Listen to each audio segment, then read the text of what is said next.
Sveiki bičiuliai, su jumis dienos treniruotė ir šiandieną video apie kelio skausmą.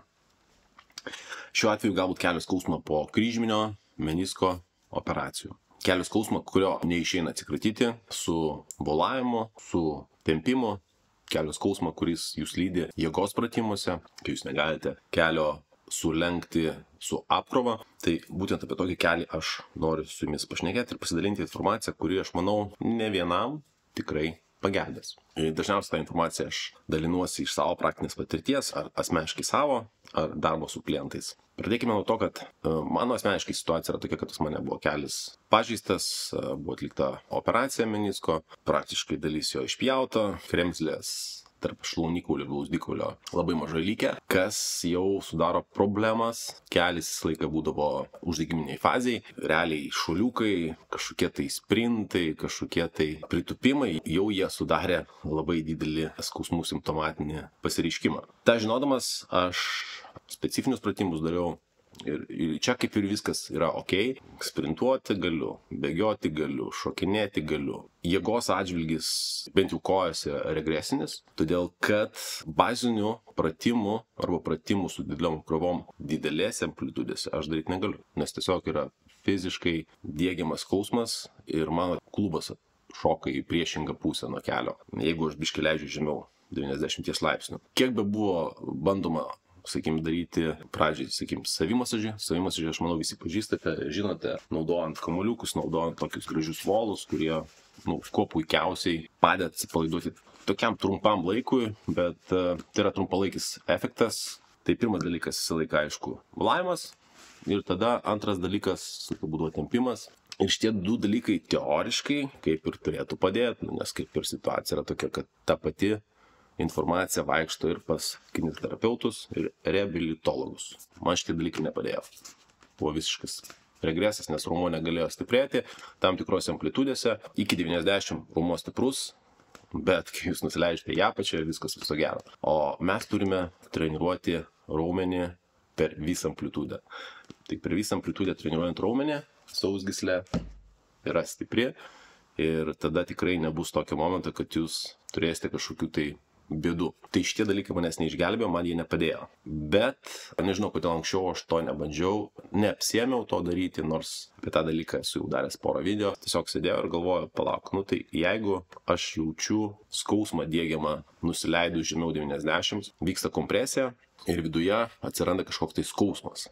Tai klausimas tada kilo, o jeigu įvyksta prie kompresijos, ar gali įtakoti tai, kad mano audiniai yra mažo, sakykime, slydimo. Ar gali būti, kad po operacijos įvyko kai kurių audinių sustangrėjimas, įsitempimas ir tiesiog jie nėra elastiški.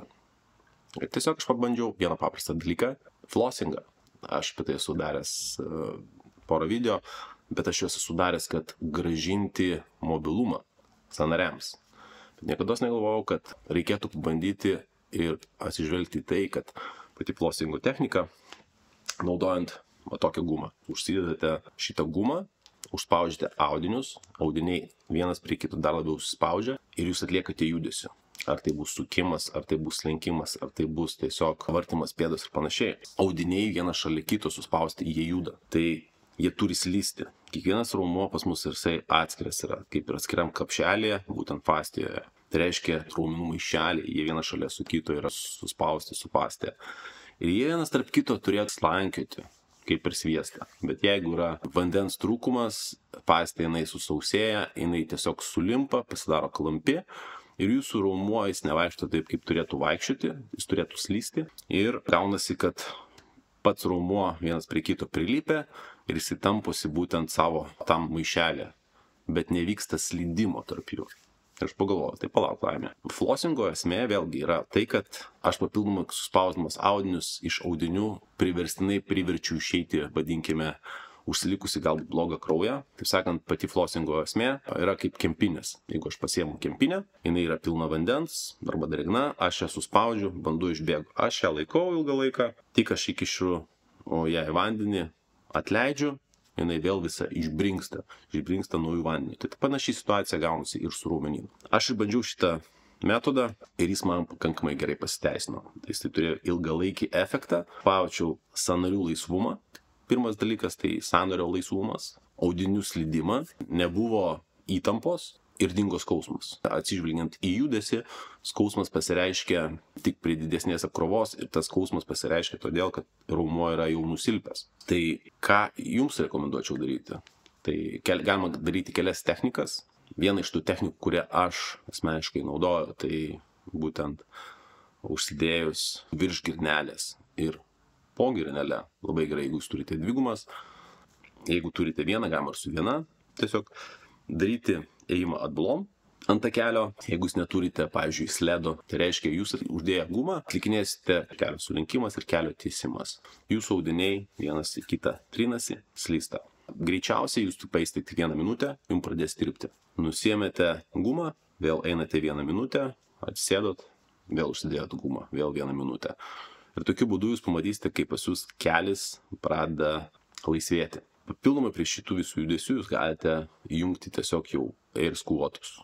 Kita tokia kaip rutina, kurią aš asmeniškai vėlgi taikau, tai yra tiesiog Beno Patriko taip vadinamas ATG split squat, kai jūs tengiatės padaryti tokį įtupstą, kad jūsų blauzda susiliestų su dvigalviu šlaunies raumeniu ir grąžinate ir ištiesėte tą kelią. Ir tada atvirkštinis variantas, tai tiesiog kelių sulenkimas ir ištiesimas nuo pakilos. Tai va, tai yra tokie 2 variantai, kuriuos aš taikau ir jie man pasiteisina. Čia vienas dalykas. Antras dalykas, ką atlieka pati guma, jeigu jūs negalite daryti pritūpimo, visiems kaip yra atsilaisvino, pas jūs tas kelias kaip ir viskas yra ok, bet jaučiate vis vien skausmą, šita guma atlieka labai puikiai stabilizacinį mechanizmą. Jūsų audiniai yra ant tiek suspausti ir jūs jau aišku nebejaučia skausmo, galite atlikinėti pratimus per pilną amplitudę. Tai reiškia, užsidedat tą gumą ir, pavyzdžiui, darote pritūpimus. Man šitas dalykas pasiteisino, tik didesnis svoris, aš automatiškai užsidedu gumą ir tas skausmas dingsta. Bet be abejo, šnekant apie tai, prieš tai atlikęs būtent flossingą. Bet šitas dalykas, jis yra palaipsninis.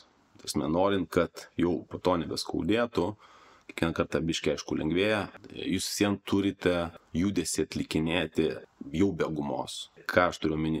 Jeigu aš, pavyzdžiui, atlieku pritūpimus, šiuo atveju su belt squatą, kurį aš anksčiau darydavau, aš užsidėdavau 10 kg ir nusileidus žemiau, man viskas, man atjunginėdavo tiesiog tą kelią. Dabar kaip video matote, tai aš užsidėjęs esu berods 80 kg ir aš nejaučiu jokio skausmo su guma, tik tai jaučiu tai, kad mano kojos yra silpnos. Pavyzdžiui, užsidėjus didesnį svorį, sakykime, šiuo atveju su 80, aš negaliu pritūpti be gumos, bet aš galiu pritūpti su 60 be gumos. Tai reiškia, jūs galite maksimaliai ateiti iki tos ribos, naudojate gumą ir grįžti atgal tenais, kur jums nėra skausmo be gumos. Ir tenais treniruoti. Tai reiškia, jūs turite visą laiką stiprinti. Tai toks ir gaunasi toks jojo efektas į viršų, į apačią. Tai va, tai yra mano tokia patirtis, jeigu jums ta pati situacija, jeigu metai 2 praėjo, jūs visien jaučiate skausmą, gali be abejo tam būti kokia nors Bakerio cista, tai gali būti uždegiminė reakcija visą laiką vykstanti. Tai būtent